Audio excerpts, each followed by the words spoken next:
Sziasztok, üdvözlök mindenkit! Amikor szóltak az Afterhours-tól, hogy megérkezett a K17 Max a Keychron-tól, ez ugye egy low profile billentyűzet, én egyből jeleztem, hogy engem ez a billentyűzet most nagyon érdekelne, mert több olyan dolog is volt, ami felkeltette a figyelmemet. Hogy mik voltak ezek, azt fogjuk ebbe a videóba megbeszélni most.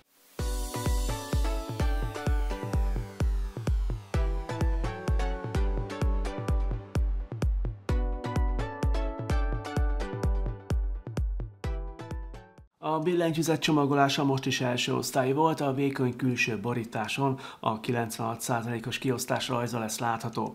Ami újdonságként ért, hogy most már nem csak szövegesen, hanem kis zászlóval is jelzi a cég, hogy például magyar kiosztással lesz dolgunk. A külső borítást eltávolítva és a kemény kartondoboz felnyitva elsőnek rengeteg papír fogad majd minket. Ha ezen áthámozzuk magunkat, akkor a billentyűzet feletti tároló részben hozzáférünk a szerszámokhoz, a plusz keycapekhez, egy adóvevőhöz, plusz egy átalakítóhoz, egy kábelhez, na és magához a K17 Maxhoz. Bár a papírok dolgot én hamar leszoktam tudni, azért akinek ez lesz az első Keychron billentyűzete, az a Quick Start Guide-ot fussa át, azért majd egyszer legalább sok hasznos információ van rajta. A Keychron K17 Max egy 96%-os low profile billentyűzet lett, tehát van rajta numpad is. A billentyűzeten 105 gomb található, ezt leszámoltam, a funkciósor gombjai nincsenek tagolva, és a numpad felett is található 3 plusz gomb. A billentyűzet így 387 mm hosszú, 119 mm széles, és mindössze 10,2 mm magas keycapek nélkül, de még keycapekkel is csak 15,3 mm magas. A billentyűzet háza műanyag, ugyanakkor az oldalsó keret és a felső rész alumínium ezúttal is. A K17 Max megjelenése letisztult, modern és elegáns, kifejezetten a minimalista dizájnt kedvelők számára készült. A billentyűzet vékony, harmonikus vonalvezetésű háza és a precízen kidolgozott részletei professzionális megjelenést kölcsönöznek számára. A billentyűzet hátulján középen találjuk meg az USB-C foglalatot, ahová majd a kábelünket tudjuk csatlakoztatni. Erről a K17 Maxot tölteni és használni is lehet majd. A kábelünk fekete színű és szőtt borítású, egyik vége USB-A, a másik USB-C végződésű. Ezzel a kábellel azonban továbbra sem minőségi problémáim vannak, hanem az 1,2 méteres hossza. Ez sok felhasználónak biztos, hogy rövid lesz, nekem legalábbis az volt. Ennél a billentyűzetnél is maradt a Keychron a már bevált Gateron Low Profile 2.0-ás mechanical switcheknél, és red, illetve brown kapcsolókkal lesz elérhető ez a billentyűzet a hazai piacon, a nálam járt változatban red kapcsolók találhatóak. Mindkét változat 3 mm-en jár, és északi tájolásúak a ledjei a K17 Maxnak.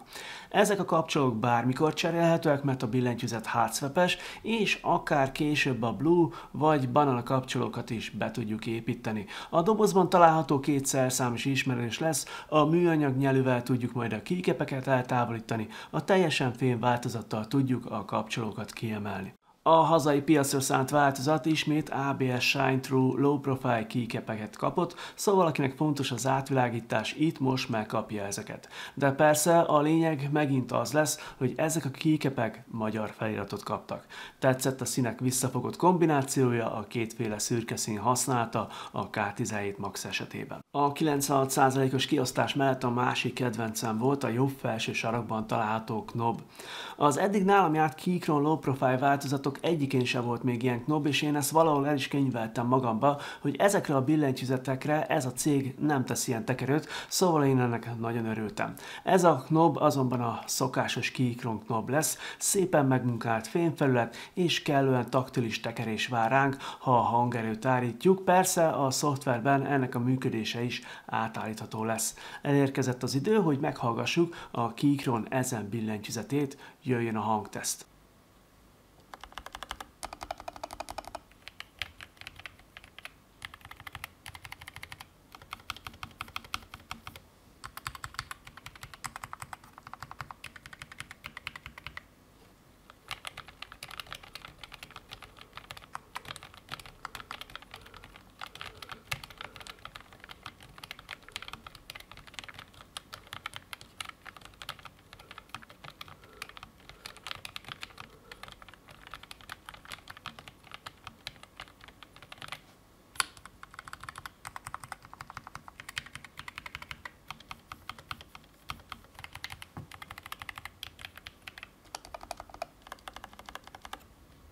A K17 Max elképzelhetetlen lenne munkai környezetben, ha nem tudná a Bluetooth és 2,4 GHz-es vezetékmentes kapcsolatokat, de szerencsére itt van mind a kettő. A különböző módok között a bal oldalon hátul található narancsszínű kapcsolóval tudunk majd váltani, de itt van a Windows Macintosh váltógomb is. A gyártó ezt a billentyűzetet 2000 mAh aksival szerelte fel, fények nélkül ez 95 órára lesz elég, azonban ha bekapcsoljuk az RGB fényeket, ez az üzemidő körülbelül a felére esik majd vissza. A szoftveres támogatást itt is a Keychron Launcher fogja szolgáltatni, ami továbbra is csak Chromium alapú böngészőkből lesz elérhető. Erről a felületről már számtalanszor meséltem, és továbbra is igaz, hogy az egyik legjobb a piacon. Átszabhatjuk a kiosztást, makrokat állíthatunk be, 24 féle színjátékból válogathatunk, de van per key RGB is. De már a Numlock és Caps Lock visszajelzés fényeit is testre szabhatjuk.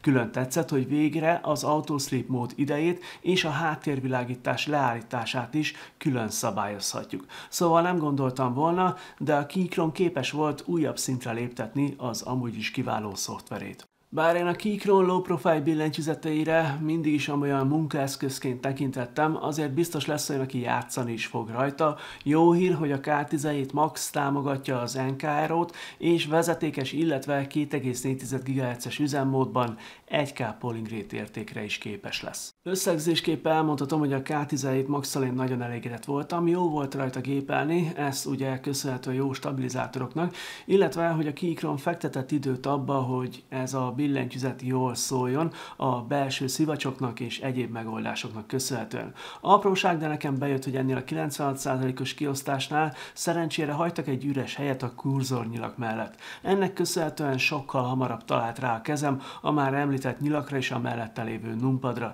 Szintén nagyon bejött a már említett knob, de mondhatnám a magyar feliratot és a továbbfejlesztett szoftvert is. Már csak ezt a kábelt kéne egy hosszabbra lecserélniük, és akkor azt lehetne mondani, hogy rendben vagyunk. Itt a videó végén szeretném megköszönni az Afterosnak a lehetőséget, hogy kipróbáltam a K17 Maxot, nekem nagyon tetszett. Amennyiben neked is megtetszett, akkor a videó leírásába betettem a billentyűzet linkjét, meg tudod magadnak nézni. Az Afteros weboldalán körülbelül a K17 Max olyan 47 000 forint környékén húzható be, de hogyha használod a Péter P kódot, akkor további kedvezményekhez juthatsz. Záró gondolatként muszáj egy kicsit elkotyognom, hogy az Afteros-tól kapott dobozban nem csak a K17 Max lapult, hanem volt ott valami más is, egy hiánypótló dolog, szóval már szerintem nagyon kellett egy ilyen a hazai piacra, de ez a következő videó tartalma, ott fogjuk megnézni, hogy miről is spoilerezek most. Várlak vissza akkor is, remélem, hogy tetszett a videó, találkozunk legközelebb is, sziasztok!